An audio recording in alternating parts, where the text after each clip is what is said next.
about 4 million of these across the country, I think, maybe even 8 million. I can't remember the number. This is the Great British Terrace, and we've managed to get one of these to net zero operational energy. So as you can see, it's quite a simple elevation. Brick mullions, 2 windows upstairs.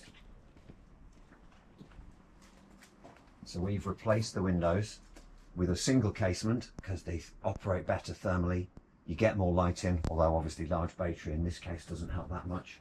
But they're inward openers, so you can get some ventilation that's still secure because you're not going to crawl in an opening that far up. In this instance, they're where the old windows used to be, so quite a lot of the woodwork is behind this because that's how the original sash window used to work. It's a rebate where the sash boxes used to be, so you maximise the amount of glazing area you've got. So actually, because that's the opening bit, there's only that tiny bit of frame exposed, and then instead of cement or mastic or whatever, we've used a very, very durable rock-proof hardwood in a tiny sliver just to cover that gap there. There is obviously an air tightness foam behind that as well. And then the front door's got the same detail on it, so it's got a bigger chunk of the hardwood. It's again set in the same place. What we did discover when trying to get this in was that we virtually ended up in next door trying to get the frame in. So this is the inside of that front shot we're just looking at. So what we've got in here is triple glazed timber windows. This is my favourite bit of these because we were doing them from new, but they're into the old sash boxes. Just look at the amount of light you get from that, and check this out. When it's hot and you just want to air all the way through the house, you could open up almost the whole of the front of the house like that, and because it opens inwards, the wind ain't going to catch it and throw it and break it. You can put a light in front of it to stop it swinging too far. I think it goes that, yeah, it goes to there. But the funky side of this is then, actually when all you want is a bit of ventilation, you do that. No one's going to get in that way, and you can't even get too much wildlife coming in that way. Definitely not going to get a pigeon in there, and a cat can't squeeze through there because it just can't get the angle right. Then this has been internally insulated, so when we took the plaster off these, they fell off, so there's now a nice piece of timber in here to give it a good solid support, but there's also quite a lot of insulation in there, so we deal with that cold bridge there. Then these are insulated with wood fibre with a stud wall on the front of it, so there's a service zone so you can get the electrics to run inside it without the electrician putting holes in your vapour control layer. So that makes all of that good. Now obviously you'll see that we've lost a bit of the cornice up there, and what we found is a lot of people don't worry about that because you get used to it after a bit because you've still got the line. We do have people that can refurbish that if you want to, but you can also see how much of the room we've actually taken for the insulation, but you kind of don't feel it when you're standing here because it's only this little bit at the front. Moving through the house then.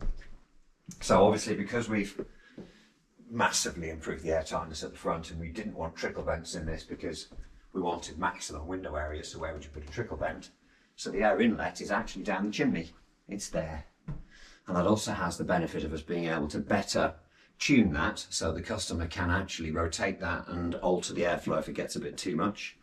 At the back, the windows aren't in the sash rebate. They're actually out into the insulation so that you get a good effect. So if you look out there, you can see that the window has a sort of relatively standard relationship to the insulation.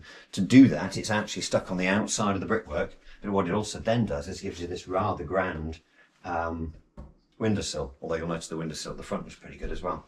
So in this case, we prefabricated these, stuck this to the window before we put it in, so the whole thing went in at once, so that there's air tightness take around the outside in this case, and then a second layer of air tightness where the insulation comes in as well, so there's no way that's going to leak any air. And that has the same benefit as that front one, that you can fling the whole thing open, although there's fruit in the way for now.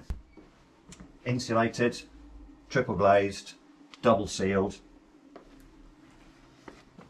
This bit of larch here, so this is UK grown, air dried. This hides the old soil pipes. So the bathroom's just up there, and the pipe used to carry on all the way up to the top with a vent on the top of it, but you can use these things called air admittance valves now, so that's inside there behind it, so that we've actually got everything buried in there for a nice bit of neatness, but also so that we don't have the soil pipes, which would otherwise have had to be moved to the outside of the insulation. You'd have looked out of that window and been looking at, well, big lumps of plastic. That's the continuously running fan out of the kitchen. This is one of the things that does bedevil us when we do external insulation is communications cables. So that actually we had to pay somebody from BT to come and put an extra stand on to keep the cable out of the way. Looking at the bottom, so in the splash zone, your render doesn't go green. For the last 300mm before we hit the floor, we've just used roof tiles. It's our favourite detail yet because it's really nice and robust. It'll take a whole load of grief. It will patinate like a roof tile, and then you won't get the greenness here, unless obviously you put things up against it. Anything that splashes and gets perpetually wet, you'll get a green stain. Get round to the back. You'll notice that that window at the back bedroom there is slightly narrower than the one next door, because if you look at next door's window, it's flush with the brickwork, and we wanted 140mm of insulation down there. We've dealt with some of the issue of the window width with the frame being behind the insulation, but we did have to order a slightly smaller window to get into that. To make up for it, we then again went a full inward opening. It's almost like a door. You can almost put a balcony on the front of it. The old little bit of roof there that protrudes out from the back has just been re-leaded and actually lined into a little larch gutter, which was a little flourish from the contractors. In fact, I'd have put a piece of plastic there, but they went, no, this will look nicer. You get round to the back here, you can see that we've just not tried to hide the fact that it's insulated. It stops on the party wall. That is potentially a bit of a cold bridge, but eventually everyone else will do this, and so that will get covered. And then down here is the heat pump. So this replaces the gas boiler, therefore gets the house off the gas grid. They've had all the gas taken out, and it's only a 4kW heat pump because we've done so much work inside the property.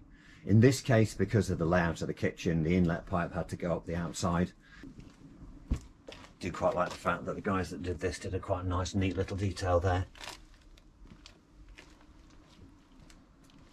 The air bricks, joys of using a roof tile, we used an in-roof tile there for the air brick to ventilate under the floor, so you could scarcely tell it was there. Now the customer's going to redo their kitchen, so you can see the shadow of where the boiler used to be, and where the flue used to go out is where we've now put the fan. That runs continuously. At the moment it's on boost because they've been doing some cooking, so it's quite moist. Normally it's so quiet you can't hear it, but the ventilation strategy for something like this is it runs continuously, but just very, very quietly. So we did underfloor insulation, which the customers now realise there's an extra storage space for them. So there you've got the underfloor insulation. So it's a relatively simple process. 2 layers of 100mm mineral wool insulation on top of a layer of this paint on airtightness, and then the whole thing held on with that plastic mesh you can just make out. And then because we're outside the heated envelope here, all the pipework is thoroughly well insulated. So this is all the inlet pipework from the heat pump. And so this comes into this tank here, which is the water tank.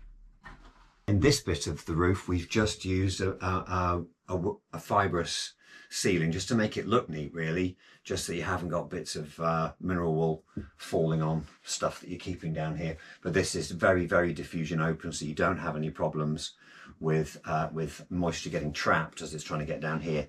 But one of the things we've found with a lot of these cellars is that once you've made it airtight, you do need to make sure that the air bricks are open and sound, which is why you saw that one around the back.